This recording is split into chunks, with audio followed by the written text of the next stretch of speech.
kok semacam jadi bebal ya, apa namanya, wakil rakyat kita ini tidak mendengarkan aspirasi rakyat.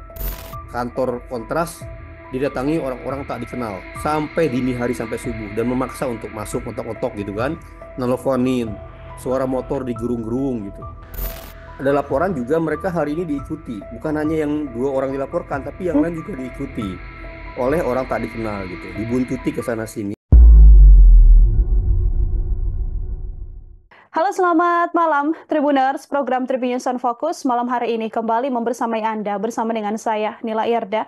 Tribuners, sejumlah aktivis dan juga masyarakat sipil diduga mengalami teror untuk kritiknya yang dilayangkan atas pembahasan RUU TNI oleh DPR dan juga pemerintah. Sejumlah pihak menilai bahkan ada upaya mempercepat RUU TNI ini disahkan hingga pembahasannya dibahas berlarut dan bahkan dilaksanakan di sebuah hotel mewah. Koalisi Masyarakat Sipil untuk Reformasi Sektor Keamanan pun sempat beraksi dengan menggedor pintu rapat panca RUU TNI yang digelar di Hotel Fairmont Jakarta dengan membawa poster.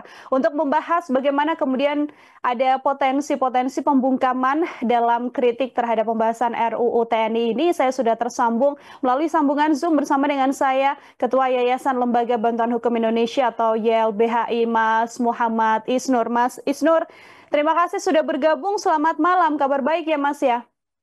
Alhamdulillahalamin, kabar baik Mbak Nila dan seluruh pemirsa Tribun. Baik, terima kasih banyak juga Mas Isnur menyempatkan waktunya malam hari ini berbincang bersama dengan saya dan berdiskusi dalam program Tribun News on Focus. Mas Isnur, saya ingin minta pengantar terlebih dahulu dari Anda. Bagaimana kemudian melihat rancangan Undang-Undang TNI ini digodok sedemikian rupa, begitu ya, bahkan rapatnya digelar di sebuah hotel mewah dan berlarut-larut begitu, Mas? Ya, yang pertama gini, Mbak Nila dan seluruh pemirsa. Pertama kita tuh harus mengingat sejarah. Sejarah kita, sejarah di mana itu diakui dalam TAP MPR nomor 6 tahun 2000 bahwa peran-peran sosial politik ABRI ya, dulu ya, militer sekarang tentara, dalam sosial politik ya, dalam misalnya jabatan-jabatan sipil, dulu kan bupati, gubernur, Hmm. DPR itu juga ada dari tentara. Itu telah mengakibatkan tidak berkembangnya seni demokrasi. Makanya disadari kesalahan masa lalu, dipisahkanlah TNI Polri. Dan tentara itu fokus pada urusan pertahanan, urusan jaga kedaulatan, urusan jaga perbatasan, urusan perang gitu-gitu. Dan fokus pada urusan pertahanan. Nah itu kesadaran masa lalu. Dan setelah itu kemudian kita bersyukur memiliki tentara TNI yang profesional. Sering dengan waktu mereka fokus, tidak ngurusin politik, tidak Ya. berbisnis, dan banyak hal ya kita apresiasi banyak perubahan walaupun ada yang belum selesai seperti misalnya reformasi badan militer, komando teritori dan lain-lain gitu. Nah, keberhasilan kebaikan yang selama ini kita rasakan di mana tentara tidak campur urusan-urusan sipil itu mulai diganggu. Mulai sejak sekitar tahun 2019 itu ada draft undang-undang yang isinya kira-kira tentara juga pengen masuk kembali ngurusin sipil, Hmm. masuk lembaga-lembaga pemerintah, jadi irjen, jadi dirjen, jadi banyak lembaga lah kira-kira gitu. Itu diupayakan sejak 2019 gitu. Dan masyarakat sipil menolak itu karena kita juga trauma dengan masa lalu. Dan juga kita ingin konsisten dengan konstitusi yang memandatkan bahwa tugas TNI adalah tugasnya pertahanan, kira-kira gitu. Yang lain tugasnya biarin sipil deh, biarin Anda profesional fokus urusan pertahanan gitu. Nah, tapi itu kan dicoba terus-menerus dari 2019, 2022, 23, 24 dan sekarang kemudian 2025 ini tidak masuk dalam prolegnas. Tidak masuk dalam prioritas undang-undang yang akan dibahas oleh DPR dan pemerintah. Tiba-tiba dia setelah Pilpres selesai, sekarang langsung cepat pembahasannya. Hmm. Langsung tiba-tiba ada draftnya dan draftnya kita sangat khawatir di mana untuk urusan tentara masuk ke jabatan sipil itu kan kalau sekarang kan hanya 10 jabatan dan itu semasa pemerintahan sebelumnya dan sekarang itu banyak diterabas, banyak jabatan-jabatan yang sipil masuk sipil tentara gitu. Dan sekarang undang-undang kita melihat ingin melegitimasi itu dengan menambahkan kalau sebelumnya terserah presiden kira-kira gitu. Terus sekarang draft yang terakhir setelah panja dia ada 6 jabatan ditambah. Jadi 10 Ya. plus 6 gitu. Nah ini utak-atik undang-undang untuk melegitimasi kehendak-kehendak itu. Ada lagi misalnya juga penambahan-penambahan usia yang menurut kita tidak urgensinya gitu. Salah satu problem di dalam apa namanya jabatan adalah numpuknya orang-orang para perwira menengah dan tinggi yang tidak punya jabatan. Kenapa? Karena posturnya terlalu gemuk gitu kan di atasnya sehingga butuh distribusi dan distribusinya akhirnya apa dipaksakan ke sipil gitu. Nah, sedangkan penambahan usia justru menambah masalah itu gitu, menambah Hmm. masalah penumpukan ini malah disolusinya malah nggak tepat, malah makin numpuk di pejabat yang nggak punya jabatan di mana-mana. Nah, yang ketiga memang pembahasannya kemudian dipercepat. Eh, ada namanya tatip sidang di DPR. Tatip sidang itu menentukan sidang di DPR itu di mana. Sidang undang-undang itu pembahasannya harus di DPR. Ada hari kerjanya, ada jamnya, ada ketentuan terbuka di tayangan untuk umum gitu. Nah sekarang tiba-tiba ada pembahasan di hari akhir pekan Sabtu Minggu sampai malam hari tertutup, media pun nggak bisa meliput, nggak tahu nggak ada undangannya, nggak dilibatkan oleh publik. Nah ini yang membuat kita khawatir ini ada apa sih? Pembahasan undang-undang kok nggak sesuai dengan Hmm. ketentuan yang ada harusnya terbuka di DPR semua orang melihat kok sekarang jadi tertutup jadi percepat gitu. Nah kita mendengar informasi ternyata memang ini target disahkan hari Kamis di pekan ini tanggal 21 gitu. Jadi memang kayaknya udah ketemu semua di antara para fraksi dan dipercepat embutnya pembahasannya sehingga dipaksakan harus di hotel yang mewah. Dan itu menyakiti masyarakat gitu. Di tengah masyarakat lagi susah banget ya kehidupan gitu. Di tengah banyak sekali para pegawai negeri, para pejabat pemerintah, para komisi-komisi negara yang diefisiensikan. Ini justru anggota DPR bahas di hotel mewah gitu. Ini kan nggak bertentangan dengan semangat efisiensi itu gitu. Ini ada Hmm. apa? Nah, kita memandang ini adalah modus-modus yang biasa dilakukan seperti undang-undang yang lain. Dulu undang-undang Cipta Kerja, undang-undang Minerba, undang-undang yang banyak konflik kepentingan itu dulu biasanya dibahas di DPR, di hotel-hotel mewah gitu. Nah, ini yang kita memandang secara substansi dan secara proses banyak masalah sehingga masyarakat sipil bingung kan kita gimana lagi caranya kan? Apa sih yang kita bisa lakukan untuk mengingatkan DPR gitu? Kok semacam jadi bebal ya eh, apa namanya wakil rakyat kita ini tidak mendengarkan aspirasi rakyat, tidak melakukan perintah konstitusi di mana seharusnya buat undang-undang itu dengan partisipasi yang bermakna gitu, partisipasi yang benar-benar serius gitu. Nah, termasuk juga jurnalis, jurnalis tidak bisa meliput pers ya dengan mandat undang-undang persnya itu untuk mengabarkan informasi yang sebenar-benar pada masyarakat, jadi nggak dapat gitu. Ya kita kan nggak tahu di ruang sidang itu fraksi apa bersikap apa, anggota DPR mana bersikapnya bagaimana. Sedangkan kita butuh tahu sikap politik dari anggota partai itu gitu. Hmm. Seperti itu Mbak situasinya. Hmm. Nah, Itulah yang. se- nah Ya. setelah setelah teman-teman itu datang dan mengingatkan ya. Jadi nggak kayak apa sih datang kalau ada videonya teman-teman bisa lihat datang masuk dan itu ada banyak orang, ada banyak jurnalis gitu. Bukan gedor-gedor maksa, enggak dia masuk ke ruangan dan memang di dalam ruangan menginterupsi. Enggak ada melakukan kekerasan, enggak ada perusakan, enggak ada sama sekali mengganggu, tidak gitu. Itu adalah kerja-kerja yang biasa dilakukan oleh publik di ruang-ruang parlemen. Nah, malah justru teman-teman ini yang bersuara menginterupsi didorong, dijatuhkan. Terus malam harinya eh, kantor Kontras didatangi orang-orang tak dikenal sampai dini hari sampai subuh dan memaksa untuk masuk otok-otok gitu kan, nelfonin, suara motor digerung-gerung gitu. Dan mengaku sebagai media aneh banget kan, jurnalis Hmm. pers pengen wawancara jam 3 pagi, jam 2 pagi gitu. Dan terakhir kita dengar kabar juga Satpam Hotel Fairmont itu melaporkan mempidanakan anak-anak ini. Ini makin parah lagi. Bukan hanya membungkam ya, mengusir dari hotel, membiarkan proses eh, legislasi undang-undang itu semena-mena, sekarang hendak mempidanakan warga negara yang kritis. Itu tantangan yang kita hadapi sekarang gitu. Intinya situasi sekarang sangat tidak baik-baik saja, masyarakat semakin sulit untuk mengakses informasi, semakin ditutup dari partisipasi publik, dan semakin terancam dengan ancaman-ancaman pidana seperti ini. Hmm. Mas Gitu Mbak Isnur, Nila. ada latar belakang ya Mas yang tadi dijelaskan oleh Mas Isnur bagaimana kemudian tidak serta-merta aksi dilakukan oleh sejumlah aktivis begitu ya, termasuk juga bagian dari Kontras. Tapi memang ini sudah panjang sejak awal melihat adanya upaya-upaya percepatan RUU TNI ini. Setelah adanya teror artinya Mas Isnur dan juga pembungkaman yang diduga dilakukan oleh oknum-oknum tertentu, tindak lanjut sekarang yang dilakukan oleh pihak aktivis dan juga Kontras sendiri seperti apa Mas? Yang pertama tentu kami harus meyakinkan bahwa teman-teman ini aman. Karena ada laporan juga mereka hari ini diikuti. Bukan hanya yang 2 orang dilaporkan, tapi yang lain juga diikuti oleh orang tak dikenal gitu. Dibuntuti ke sana sini. Itu jelas menimbulkan ketidaknyamanan. Nah, kami pertama YLBHI dengan masyarakat sipil di tim advokasi untuk demokrasi ingin memastikan bahwa mereka dulu aman, mereka tenang, mereka nggak terguncang psikologinya dengan tekan-tekan seperti ini. Yang kedua adalah tentu kami sedang memikirkan respon apa karena tiba-tiba polisi bertindak cepat. Hmm. Sudah datang langsung panggilan. Ini gercep banget nih polisinya tumben ya kan. Ada laporan hari apa namanya Minggu, Senin datang klarifikasi untuk hari besok gitu. Nah ini kita sedang memikirkan tentu kami mempertimbangkan untuk mengirimkan keberatan. Karena untuk apa sih polisi memproses laporan seperti ini gitu. Dan sangat cepat juga, sangat tidak layak juga secara waktu ya. Harusnya 3 hari sebelum ini langsung gercep dan dipanggil untuk hari besok gitu. Nah itu yang kedua. Yang ketiga adalah kami ingin fokus pada eh, situasi pembahasannya gitu. Ya. Karena kan ini praktik yang sudah sedemikian rupa, jadi semacam kebiasaan, Mbak.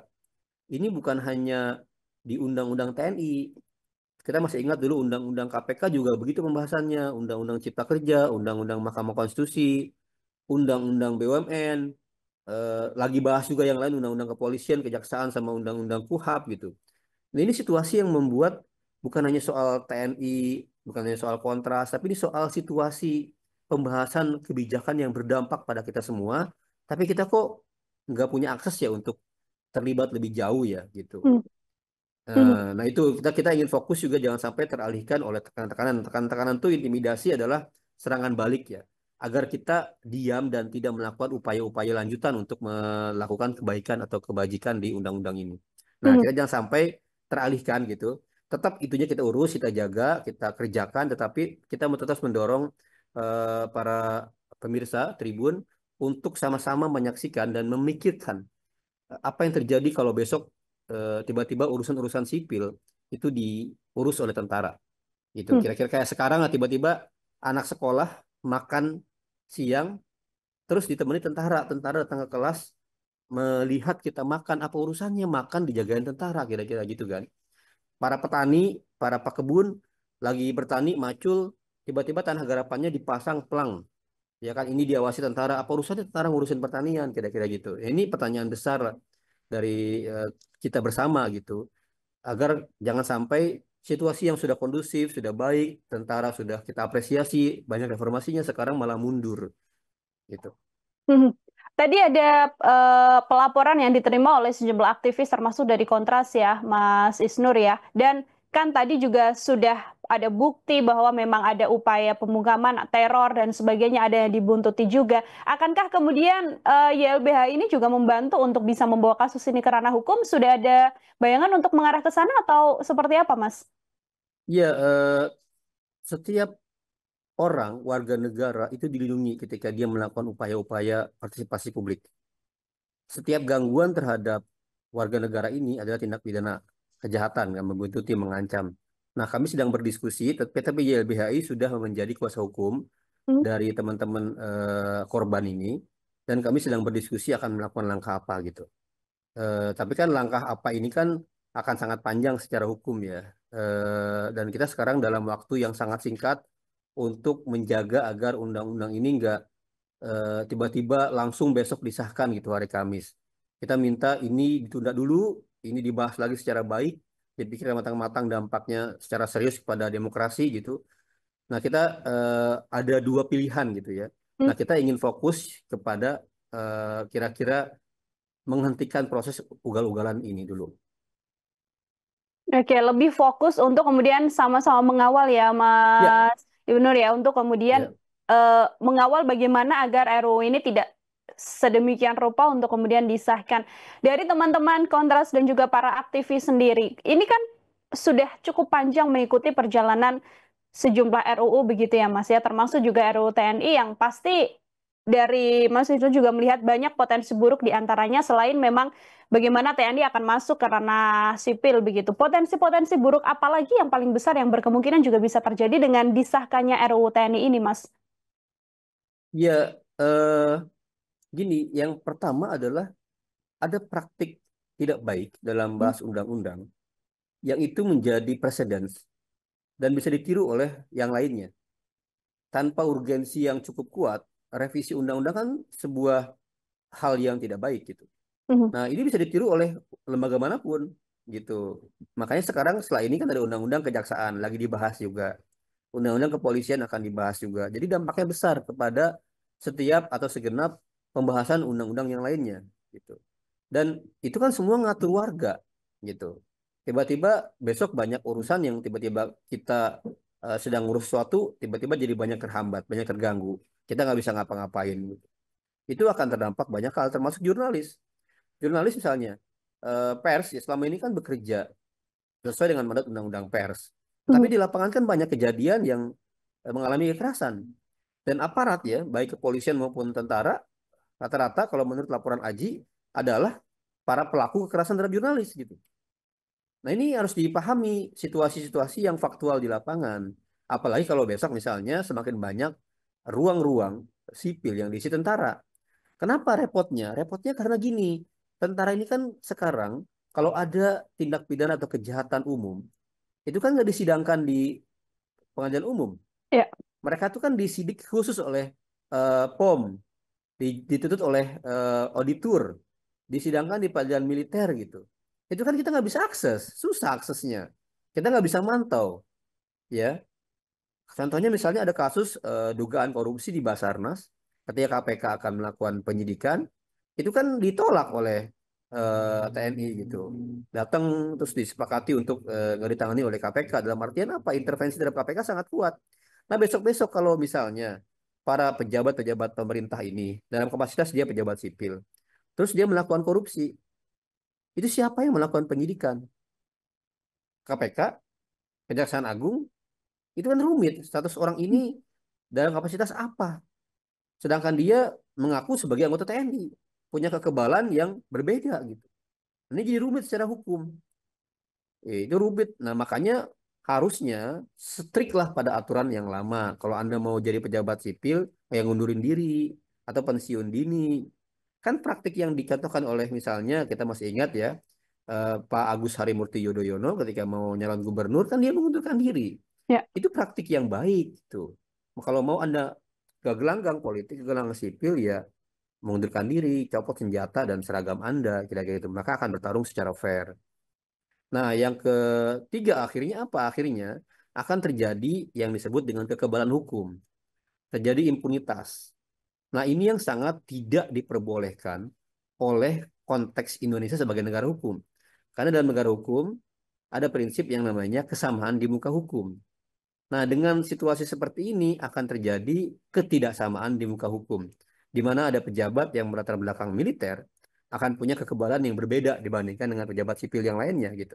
Hmm. Yang terakhir adalah ini akan mengganggu dua hal. Pertama mengganggu profesionalisme tentara itu sendiri. Tentara ini kan dididik, Mbak, disekolahkan. Itu sangat mahal pendidikannya. Untuk apa sih pendidikannya? Khusus untuk ketentaraan, untuk pertahanan.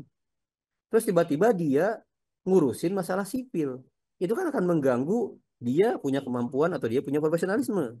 Harusnya dia fokus ngurusin tentara, dia fokus sekarang ngurusin sipil. Yang kedua, bagi sipilnya sendiri ini kan akan terguncang.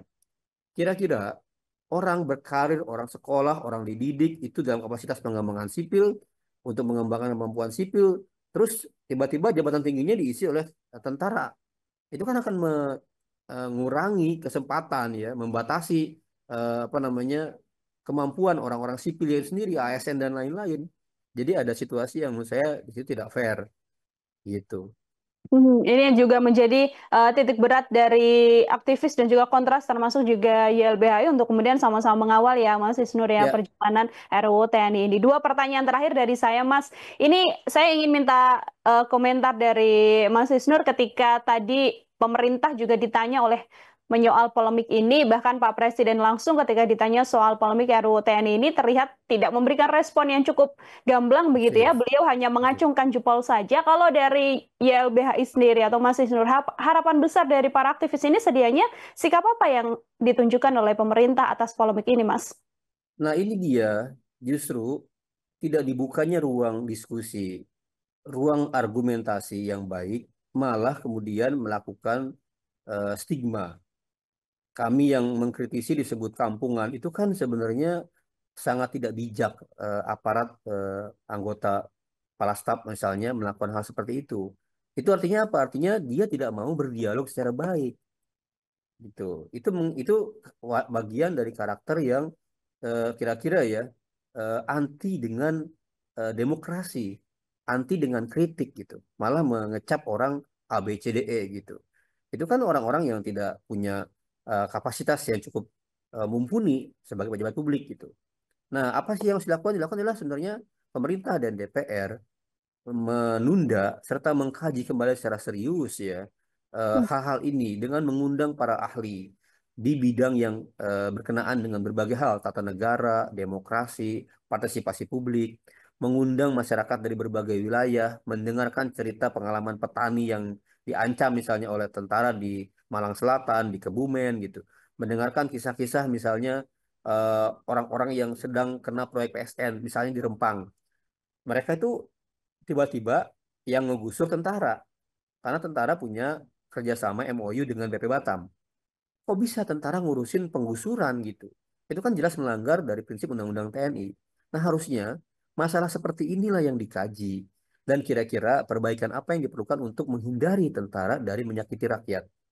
Atau yang perlu misalnya sekarang soal tantangan pertahanan ya, yang memang sekarang asimetris gitu. Nah, bagaimana ketahanan ini terjadi? Ya, harusnya itu yang dibahas, bukan berkenaan dengan sipil yang diduduki, berkenaan dengan apa namanya perpanjangan usia yang rasio dandinya, argumentasinya juga cukup lemah misalnya. Harusnya itu ruang-ruang permasalahan publik yang selama ini dikeluhkan menjadi pembahasan.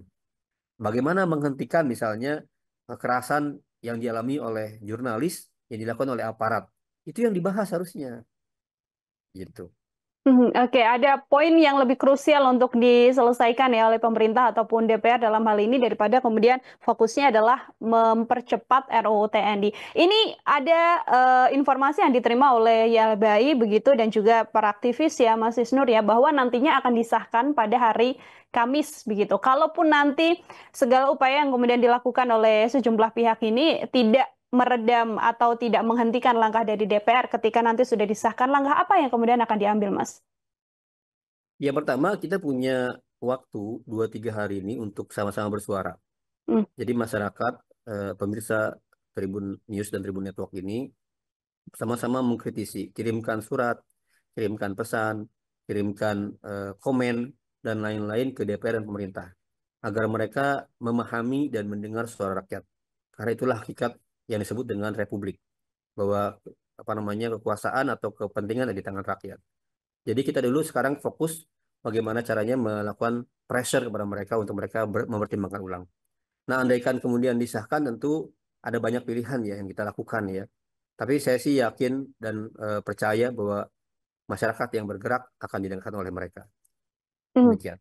itu juga menjadi harapan besar ya bagi banyak pihak agar nantinya DPR dan juga pemerintah dan juga pihak-pihak yang terlibat dalam pembahasan RUU TNI ini bisa mendengarkan aspirasi masyarakat, setidaknya Amin. bisa duduk bersama dulu ya, Mas Isnur Ya, ya, mendengarkan apa saja yang kemudian terjadi di lapangan sebelum melakukan pengesahan terhadap RUU TNI ini. Baik, terima kasih banyak Mas Isnur atas kesempatannya malam hari ini berbincang bersama dengan saya. Kita juga sama-sama mengawal bagaimana jalannya pembahasan RUU TNI ini. Sekali lagi terima kasih banyak Mas Isnur. Semoga di lain sama-sama. kesempatan bisa berdiskusi kembali. Selamat malam, selamat beraktivitas kembali Mas. Selamat malam, semoga sehat selalu. Ya, Tribuners, demikian obrolan saya bersama dengan Ketua Yayasan Lembaga Bantuan Hukum Indonesia, Mas Muhammad Isnur dalam Tribun News on Focus malam hari ini. Kita akan ketemu lagi untuk berdiskusi dengan tema-tema lain dan juga narasumber-narasumber lainnya. Saya Nila Irdah, pamit undur diri. Terima kasih banyak dan sampai jumpa. Download Tribun X sekarang. Menghadirkan lokal menjadi Indonesia.